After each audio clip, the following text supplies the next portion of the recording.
皆さんこんにちは。わかる本や学びのチャンネルです。今回は千田拓也さんのベストセラー、一流の人だけが知っている他人には絶対教えないこの世界のルールを解説していきたいと思います。さて、世の中には一流とされている人がいます。みんなから尊敬されて、信頼されて、愛されて、社会での地位も高く、おまけに収入も高い。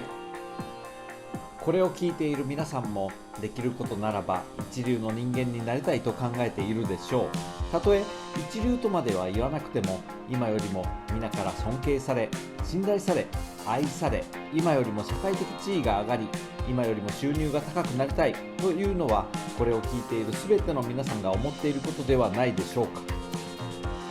そしてあなたが親ならば、子供のお手本となるような親となり、子供に尊敬されたり、子供に良い影響を与えたいと思っていることでしょう。ですが、現実を見渡してみると、あの人は一流だなという人もいれば、一流にはちょっと程遠いなという人もいるでしょう。では、なぜこのように2種類の人間に分かれてしまうのか。それはつまり一流の人だけが知っている、他人には絶対教えないこの世界のルールを理解しているかどうかです。一流の人はその人が一流であるだけの理由があり、一流の人だけが知っているルールに従って生きているからこそ一流でいられるんです。一流の人に共通するビジネス社会のルール、時間のルール、お金のルール、教養のルール、人間関係のルールがこの世の中にはあります。あなたもこういった一流のルールを知ることで、今よりも確実に魅力的な人間になれ、人に尊敬され、愛され、信頼され、仕事がうまくいき、給料が上がり、人間関係が良好になるでしょう。すなわち人生が変わるんです。本書は著者がこれまでに3000人以上の一流の人たちと対話してきたという経験をもとに、一流と呼ばれる人たちの本音、一流の人たちを共通するルールをがっちりとまとめてくれた一冊でございます。今日紹介するルールを一つでも日常生活の中に取り入れることによって、あなたは今よりも確実に一流の人に近づくことができるでしょう。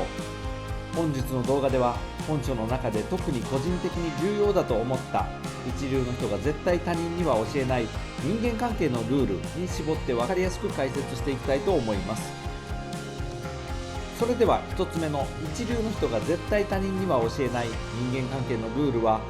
三流の人を隣に座らせないというルールです。なぜならば、あなたが仮に一流だとしても、隣に三流のやつを座らせていると、あなたも周りの人間から三流とみなされてしまうからです。周囲の人があなたのランクをどのように決めているのかといえば、それはあなたの隣にどのランクの人を座らせているかで決めているんです。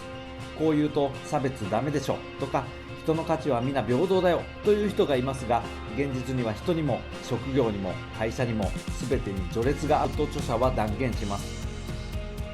人は平等じゃないからこそ頑張れるのであり、少しでもランクを上げようと快適な生活を望むんです。そしてこの先、あなたの人生のステージが上がった時には、昔の友人や知人がどこからともなく湧いてくるでしょう。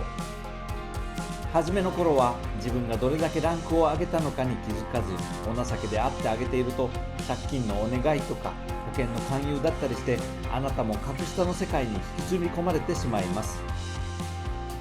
この先、あなたが成功すれば、大して仲良くもなかった友人や知人から借金の依頼や保険の勧誘などが来るという経験を必ずするでしょう。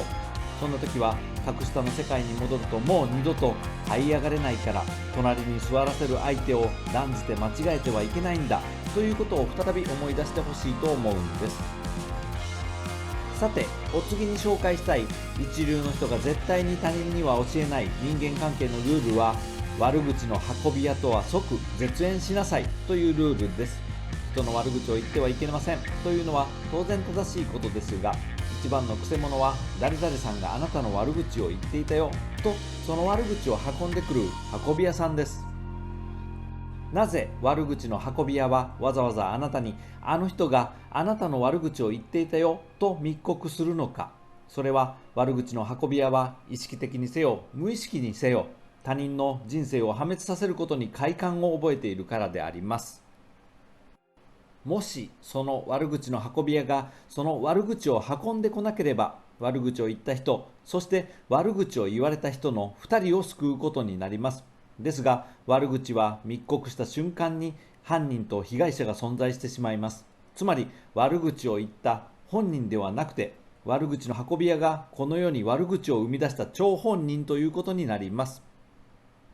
悪口を言う人が悪口を言うことで快感を覚えるように、悪口の運び屋は悪口をせっせと運び続けることで、人の困った顔や悲しむ顔を見て快感を覚えているんです。ですから、次に自分のもとに悪口を運んできた人のその時の表情や目の奥をじっくりと観察してみてください。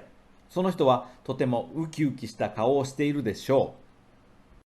一流の世界では悪口の運び屋はゴキブリのように忌み嫌われており、即絶縁されているので、皆さんも自分に悪口をわざわざ伝えてくる人とか、あの人がこんな悪口を言っていたよなんて言ってくる人とは速攻に絶縁するようにしましょう。それでは次に紹介したい一流の人が絶対他人には教えない人間関係のルールは、人間関係には賞味期限があるというルールでございます。これはあまり聞いたことない話だと思いますが、食べ物に賞味期限があるように人間関係にも実は賞味期限があると著者は言うんです。古今東西問わず夫婦の離婚が繰り返され、全面的に信頼していた弟子や親友に裏切られたというニュースが絶えることがないように、人間関係には賞味期限があります。そして一流の人たちは普通の人と比べて独身比率が高く、仮に結婚していたとしても別居している人が多いということも著者の経験から言えるそうです。独身とか別居なんて言ってしまうとネガティブな印象を持つかもしれませんが、独身でも自由恋愛を満喫できるし、別居しているからこそお互いに一流をさらに超一流へと高め合うこともできます。一流の人にとって時間は極めて重要な資源であり、一流の人は相手の時間も同様に大切であると考えています。普通の人は世間体で結婚し、世間体で同居し、世間体で温かい家庭を演じますが、一流は人間の本質を洞察して現行の制度と整合性を取りつつ、相手を尊重して水のごとくさっぱりとした関係を築きます。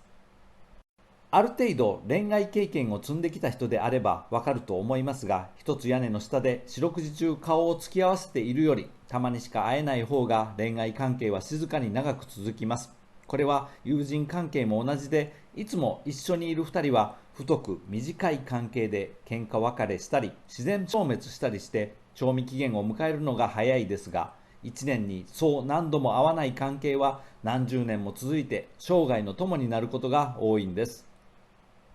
このように言うと、そんな人生ちょっと孤独だなと思う人がいるかもしれませんが、孤独に弱い人は永遠に一流にはなれないんだと著者は言います。一流の人は超一流を目指して日々成長したいため、自分の時間を確保するために群れて騒いでいる暇などありません。また、一流の人は二流三流の情報にも触れたくないため、同じ分野の二流三流は言うまでもなく、他の分野の二流三流にも嫌悪感を抱きます。私たちは驚くほど周りの人間から影響を受けてしまうんだということを一流は痛いほど知っているため、触れるものすべて、自分に入ってくる情報すべてに細心の注意を払っているんです。だから二流三流の情報や二流三流の人とつるもうとしないというわけなんです。あなたが真の一流になりたいと思うのなら、孤独を愛せる人間でなくてはならないんです。以上で、一流の人だけが知っている他人には絶対教えないこの世界のルールは終了です。短時間では紹介のできなかったためになる内容が本書には書かれています。本日の話を聞いて興味を持たれた方はぜひ本書を購入してください。本日の内容が良かったと思った方は高評価またはチャンネル登録をよろしくお願いします。それではまた次の動画でお会いしましょう。